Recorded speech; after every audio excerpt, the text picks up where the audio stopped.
Segundo um relatório da ONG Global Witness, divulgado nesse mês, o Brasil continua liderando o ranking de mortes envolvendo ambientalistas. Em 2016, foram 49 casos. E para falar sobre o assunto, eu recebo o ambientalista Décio Rodrigues, que é do Instituto Climainfo. Olá, Décio, tudo bem? Tudo bem. Bom, explica para a gente, então, qual que é o motivo para tantas mortes de ambientalistas aqui no Brasil? Olha, no mundo todo, mas aqui no Brasil em particular, isso é mais forte, é a disputa pela terra, né? A disputa pelos recursos naturais e pela terra. Na Amazônia, que é onde mais acontece no Brasil mortes das pessoas que defendem essas áreas, em geral, essas terras são de interesse do agronegócio, né, de fazendeiros que querem derrubar a mata para criar boi ou para implantar soja ou qualquer outra cultura. Basicamente, o conflito se dá nessas regiões onde não tem titulação, né? Muitas vezes a terra é pública, né? Como, por exemplo, na Flona Jamachim, que foi motivo de problemas recentes. A terra é pública, em geral, ela é invadida, né? E depois, no processo que a gente chama de grilagem, depois essa terra ela é convertida em fazendas. Quando essa terra pública, ou às vezes terra indígena, é ocupada por pessoas, né, por índios ou por poceiros que lá estão antigos, ou famílias tradicionais que já ali ocupam, essa disputa acaba levando a conflitos mais sérios e a muitas mortes. O Brasil é recordista, né, já há 5 anos, né, dentro desse indicador. Quer dizer, esse relatório aí dessa ONG, a Global Witness, ele acontece, então, há 5 anos? Ele é feito anualmente já há mais de 7 anos, se eu não me engano, e nos últimos 5 anos o Brasil é o recordista. Recordista. Com números crescentes? Com números crescentes. A gente tem nesse ano 49 mortes indicadas, né? E acho que no ano passado, se eu não me engano, foi pouco menos de 40. Os números estão crescendo. E mais recentemente crescendo mais ainda. Nesse último ano a gente tem observado isso. E a gente percebe também que o Brasil e países da região da América Latina se destacam negativamente nesse ranking. Sim, verdade. O Brasil liderou, né, esse ranking do infortúnio, né? E a Colômbia é o segundo colocado, né? Então são países que estão na bacia amazônica, né? E em regiões onde tem uma disputa mais importante por uma terra que ainda não é ocupada. A maioria das terras agriculturáveis no mundo todo já estão ocupadas, né? Então são poucas as regiões onde tem essa disputa, e a Amazônia é uma delas, é muito importante. É um processo que está se acelerando. Nós temos agora já 25 milhões de pessoas morando na Amazônia, grande parte delas nas cidades, Belém e Manaus, mas muita gente ocupando essas áreas, né? O crescimento do rebanho de gado na Amazônia é gigantesco, né? É o maior crescimento de todos. O índice, por exemplo, de cabeças de gado por habitante regional na Amazônia é de 3 para 1, mais de 3 para 1, mais de 3 bois para 1. Pessoa, enquanto que no Brasil como um todo é um pouquinho mais de uma cabeçada por pessoa. Então você vê que ali tem uma tendência de crescimento, uma ocupação maior pelo agronegócio, precisando de mais pastos, e favorece o desmatamento e o conflito por aquela terra. E aí é que se dão esses assassinatos.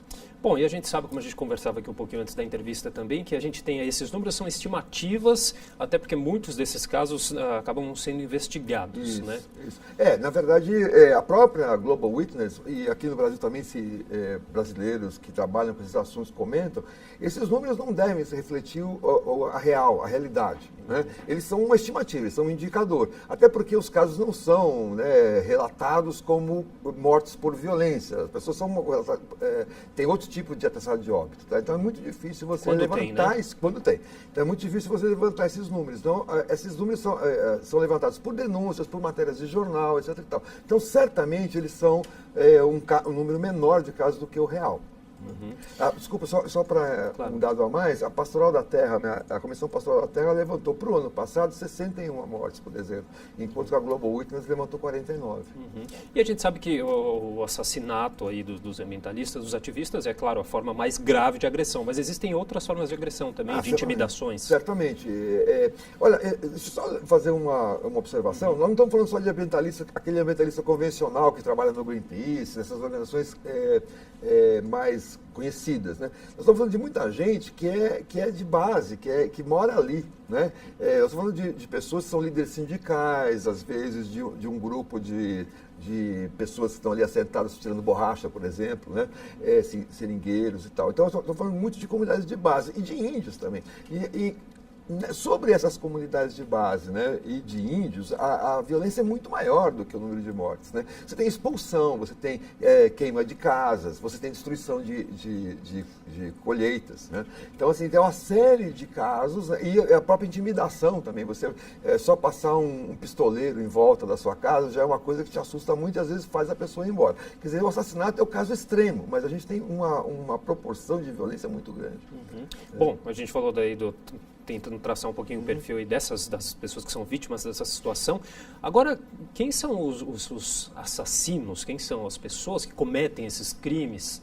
Então, a maioria dos casos que a gente conhece são casos que são efetivados, né, são feitos por pistoleiros contratados, tá certo? Quer dizer, você não tem, em geral é assim. Agora, quem é que está pagando? Quem é que está levando a isso? Nos casos conhecidos, né, a maioria dos casos que foram investigados, você vê que quem está proporcionando esses recursos para o pistoleiro agir é alguém que está em interesse pela terra. Né? Muitas vezes é um fazendeiro da região, muitas vezes é um grupo de garimpeiros. Né? Então, são essas atividades ligadas a que procuram novas terras, né?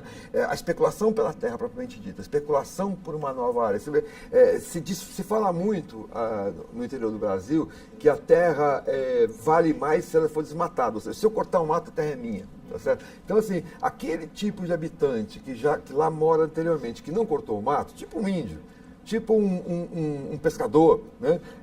Essas famílias que vivem do extrativismo tradicional, eles em geral não cortam mato. Então, essa terra deles é vista como uma terra que não vale nada, porque quando tem mato não vale nada. Então, assim, aí quem chega, né? A migração que vem de fora, e impulsionado às vezes pelo interesse pela terra pura e simples, às vezes pelo ouro, às vezes por um garimpo de qualquer bauxita ou de qualquer outra coisa, esses são os principais interessados e muitas vezes são os que promovem.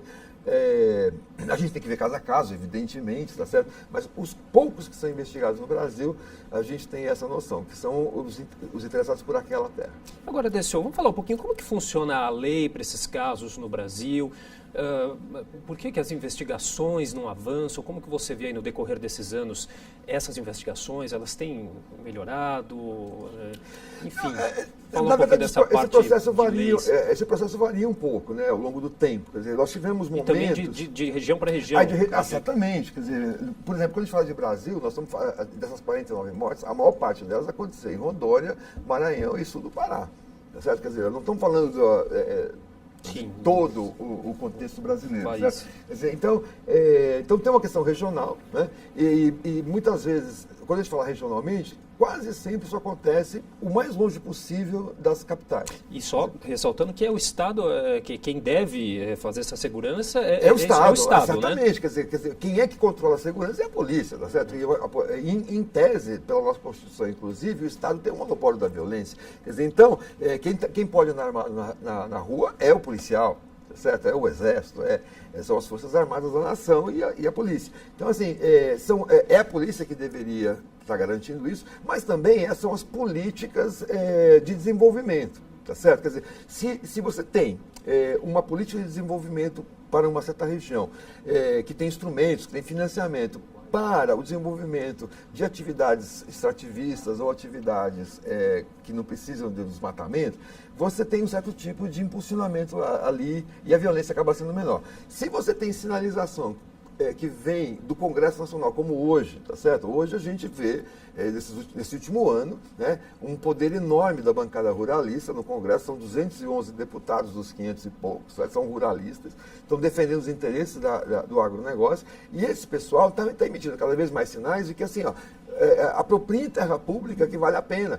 Medidas provisórias recentes que foram aprovadas no Congresso acabam, e até alteradas pelo Congresso, acabam dando um sinal para a sociedade que vale a pena fazer a grilagem. Grilagem é esse processo de ocupar uma terra pública de alguém e depois legalizar. E em períodos de crise que mostram também que a agricultura tem sido o motor aí da economia, né? Isso acaba ficando até mais complicado. Mais forte. Né? Então são sinais que vêm do governo federal, na verdade, que são sinais centrais. Né? Se um policial que está num lugar lá na ponta, né, enfrentando essa questão diretamente, se ele tem uma coerção, se ele tem um sinal de que ele tem que fazer uma uma aplicação real da lei, ele vai se esforçar mais. Se ele ouve falar que é melhor ficar quieto, ele fica quieto. Quer dizer, é muito difícil para quem está na com ponta. Esses interesses comerciais. Exatamente. Quem está lá na ponta, quem está no área de conflito, tem uma dificuldade imensa de lidar com essa isso. mudança de estratégia. Exatamente. Né? É uma questão, eu acho que o principal, o que está fazendo o Brasil hoje, realmente, assim, então, o grande movimento, não estou falando das questões regionais, mas o grande movimento nacional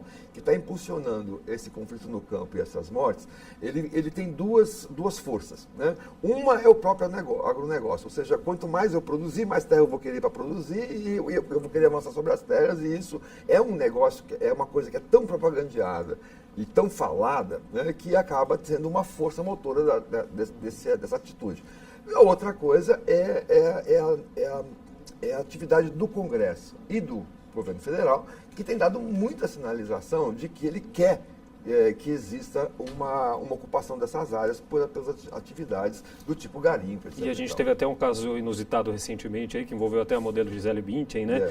Pedindo aí pelo Twitter ao presidente Michel Temer para vetar aí 2 medidas provisórias que alteravam áreas de preservação ambiental, né?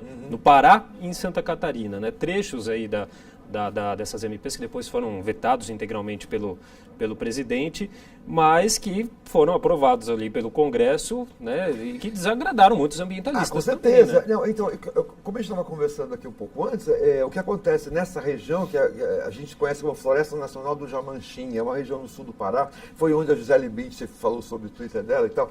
O governo tinha a intenção de retirar uma pequena faixa dessa área para a construção de uma ferrovia, e a medida provisória tinha essa intenção inicial. No Congresso, isso passou de alguns poucos milhares de hectares para quase 450 mil hectares. É uma área gigante, 4 ou 5 vezes o município de São Paulo inteiro, né? Que estava sendo entregue para quem estava, na verdade, grilando essa terra, gente que estava lá. Então, com o Twitter da Gisele, né, e também com manifestações do governo da Noruega e da Alemanha, contrárias, né, porque, bom, tem lá seus interesses, nesse caso, o Temer voltou atrás, mas voltou atrás para a Gisele ver. Né? Não é para inglês ver. Questão de exposição. Mas por quê? Por que eu digo isso? Porque 2 semanas depois, ou 3 semanas depois, o Temer manda para o Congresso um projeto de lei que, de novo, reduz a proteção da mesma área, mais ou menos do mesmo tamanho, quer dizer, dos 450 mil hectares. Então, assim, isso desagradou muito porque ele pode partir a Amazônia em 2. É uma grande preocupação. A gente vai ter uma floresta dividida por um desmatamento. Ok, vamos torcer para que as coisas melhorem. Décio, muito obrigado pela participação. Viu? Eu que agradeço a oportunidade.